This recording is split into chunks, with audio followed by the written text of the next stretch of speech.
Hello students, welcome again. ગયા વિડીયોમાં આપણે શોઈંગ ઓર એક્સપ્રેસિંગ રિઝલ્ટ છે તે 4 ફંક્શન વર્ડ સાથે શીખી ગયા હતા. તે હતા so, therefore, so that, such that. આ વિડીયોમાં હવે આપણે એક્સપ્રેસિંગ રિઝલ્ટ જ શીખવા જઈ રહ્યા છીએ, પણ બીજા 2 ફંક્શન વર્ડ્સ સાથે. એ ફંક્શન વર્ડ્સ છે too, to and enough to. તો મેં પહેલો ટોપિક તમને લખેલો છે, sentences with the use of too, to and enough to. Second topic, એના દ્વારા આપણે સમજીએ કે ટુ, ટુ અને ઇનફ ટુ છે એની વાક્ય રચના કેવી રીતના બને છે. તો સૌથી પહેલાં આપણે ટુ, ટુ લઈએ. ટુ, ટુની વાક્ય રચના. તો તેના માટે વાક્યની શરૂઆત કરીશું કર્તાથી. કર્તા પછી આવશે ક્રિયાપદ. ક્રિયાપદ પછી આવી જાય છે TOO2. પછી આવે છે ડેશ. ડેશમાં એડજેક્ટિવ અથવા એડવર્બ આવી શકે છે.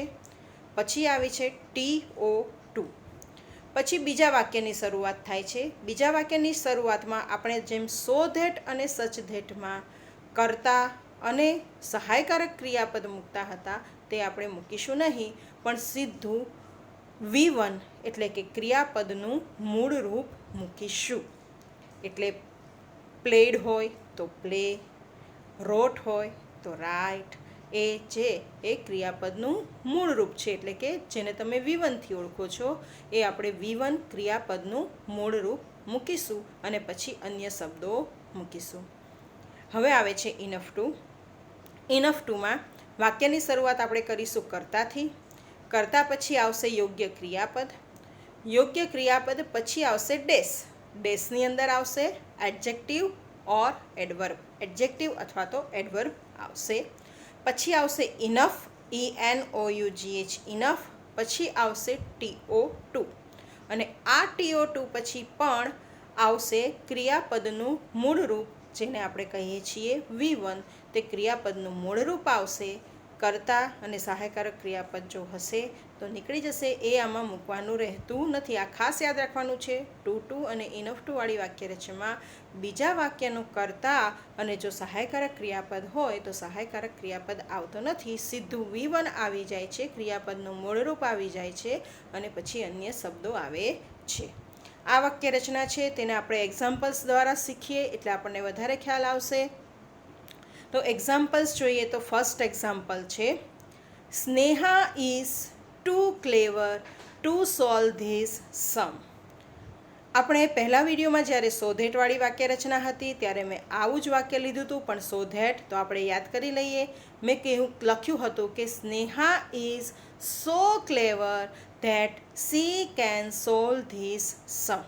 એને હવે મેં ટુ, ટુમાં પરિવર્તિત કર્યું છે.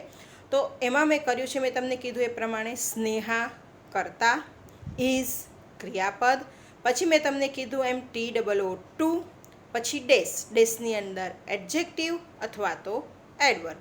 તો ત્યાં આપણે એડજેક્ટિવ લીધું છે ક્લેવર. સ્નેહા ઇઝ ટુ ક્લેવર. પછી સેકન્ડ ટુ TO2.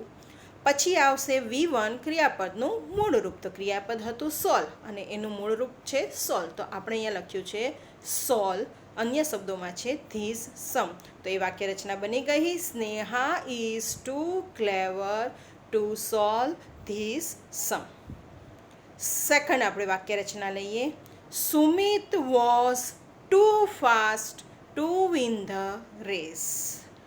સુમિત કર્તા, વોઝ ક્રિયાપદ, TOO2, પછી આવશે એડજેક્ટિવ અથવા એડવર્બ, પછી આવશે TO2, વિન એ ક્રિયાપદ, ક્રિયાપદનું મૂળ રૂપ, ધ રેસ. આમાં જો મેં તમને કહ્યું એ પ્રમાણે કે આગળ સુમિત પછી વોઝ છે એટલે કે ભૂતકાળ છે, પણ TO2 પછી ભલે આગળના વાક્યમાં ભૂતકાળ છે છતાં પણ TO2 પછી વિન એટલે કે ક્રિયાપદનું મૂળ રૂપ જ આવશે.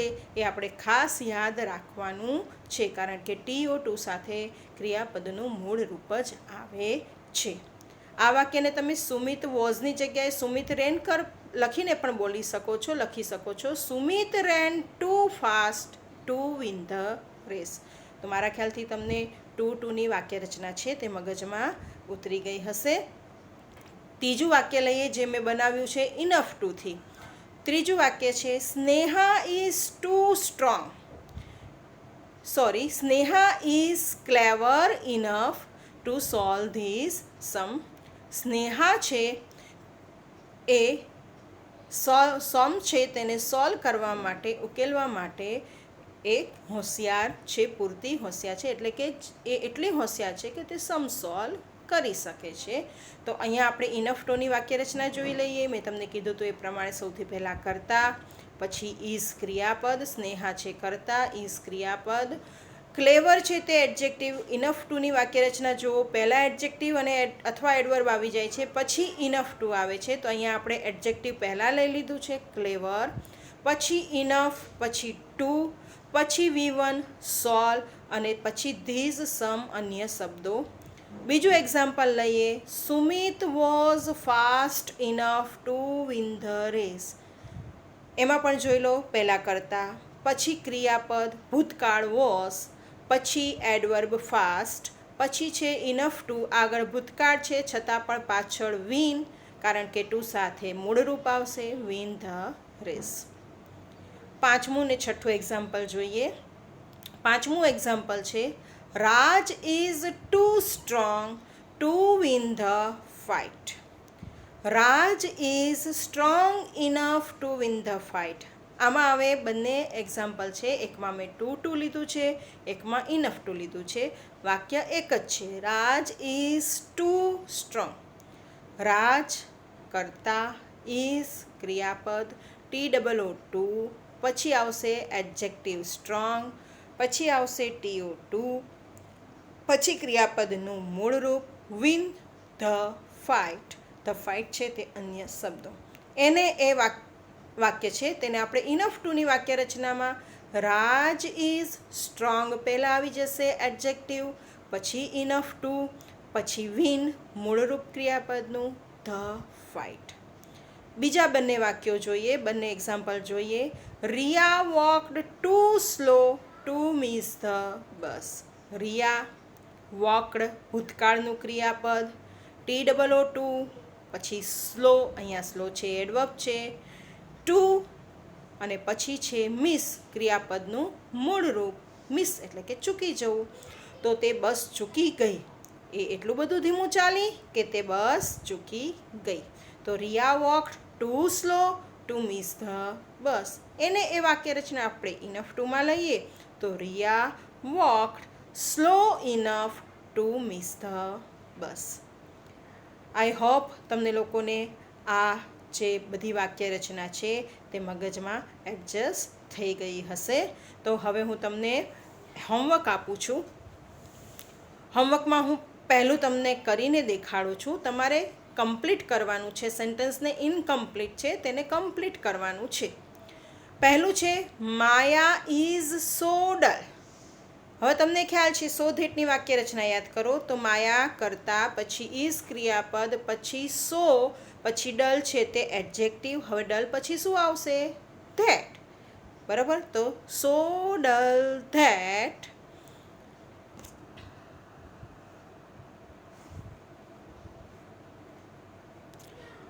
માયા is so dull that. Maya છે એ ગર્લ છે તો આપણે અહીંયા પ્રોનાઉન શું મૂકીશું? સી. સી પછી સહાયકારક ક્રિયાપદ can. Maya is so dull that she can not pass the exam. થઈ શકે આવી રીતના. ડલ હોય તો એનું રિઝલ્ટ શું હોય? ડલ એટલે કે ભણવામાં નબળું.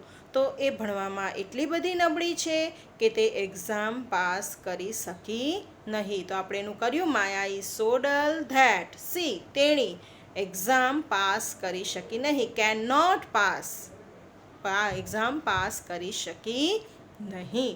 આને આ વાક્ય રચના સચ ધેટથી બને. Maya is such a dull girl that she can not pass the exam. હવે આ વાક્ય રચના આપણે ટુમાં કરીએ તો Maya is too dull to pass the exam. આમાં યાદ રાખજો આપણે આગળ જે વાક્ય રચના સો ધેટ સચ ધેટમાં લીધી તેમાં આપણે નોટ લખ્યું હતું. પણ આમાં તમે નોટ નહીં લખો તો પણ એનો એ જ મિનિંગ થશે, Maya is too dull to pass the exam. એટલે કે માયા એક્ઝામ પાસ કરવા માટે ડલ છે, તે પાસ કરી શકે તેમ નથી. ઇનફ ટુમાં પણ એવી રીતે, Maya is dull enough to pass the exam. તો તમારે આ બધા સેન્ટન્સ છે એને કમ્પ્લીટ કરવાના છે, અને કમ્પ્લીટ કરીને પછી તમારે આ સેન્ટન્સ છે તેને બીજી વાક્ય રચનામાં, એટલે કે આમાં સો ધેટ આપ્યું છે તો સચ ધેટ, ટુ ઇનફ ટુમાં. બીજું વાક્ય મેં તમને આપ્યું છે ટુથી, તો એને તમારે સો ધેટ, સચ ધેટ અને ઇનફ ટુમાં.